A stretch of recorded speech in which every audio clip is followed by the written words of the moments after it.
آپ سیڈ ہوں، ہرٹ ہوں اور آپ کا دکھ ہلکا کرنے کی کوشش ضرور کرتا ہے۔ ایک اچھا دوست آپ کے برے وقت میں آپ کا ہر ممکن ساتھ دیتا ہے۔ اس کے پاس کوئی پاور یا کوئی ذریعہ بھی ہو اور نہ بھی ہو، پھر بھی آپ کی پرابلم سالو کرنے کی کوشش کرتا ہے۔ آپ کو اپنے دوست سے کوئی بھی بات کرتے ہوئے جھجک نہیں ہوتی، بلکہ آپ ایزیلی اپنی کوئی بھی بات، مسئلہ، پریشانی اس کے ساتھ شیئر کر سکتے ہیں۔ خیال سے اتنا کافی ہے نا؟ دوستی کے ریلیشن کو ایکسپلین کرتے ہوئے اس نے لمبی وضاحت دے دی۔ وہ خاموش ہو کر دیدم کی جانب مڑا تو دیدم یکٹک اسے غور سے دیکھ رہی تھی۔ مون کے دیکھنے پر اس نے جلدی سے اپنی نظروں کا رخ بدلا۔ کیا ہوا؟ کہیں غلط تعریف تو نہیں کر ڈالی میں نے؟ اس کی خاموشی کو نوٹ کرتے ہوئے مون نے اگین پوچھا۔ نہیں، میرے خیال میں بھی دوستی یہی ہوتی ہے۔ تو پھر ڈن، ہماری دوستی ہو گئی۔ اپنا ہاتھ آگے بڑھاتے ہوئے اس نے مون سے کہا تو اس نے بائیں ہاتھ سے اسٹیئرنگ سنبھالا اور دائیں ہاتھ میں دیدم کا ملائم سفید ہاتھ تھام لیا۔ اس کا ہاتھ تھامتے ہی مون کی ایک بیٹ مس ہوئی اور وہ سامنے سے نظریں ہٹا کر دیدم کو دیکھنے لگا جو بھی مسکرا رہی تھی۔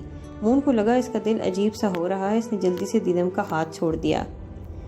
I have a good news for you, my dear sweet wife۔ فیضان اور اپنی ماں کا دل دکھانے کے بعد شاجر کو ذرا برابر فرق نہیں پڑا اور مزے سے جا کر شیزا کو گڈ نیوز سنانے لگا۔ وہ شیزا سے ملنے کے لیے قریبی پارک میں آیا ہوا تھا۔ یہاں پہنچ کر سب سے پہلے اس نے اپنی گردن سے پٹی نکالی اور بازو آزاد کیا۔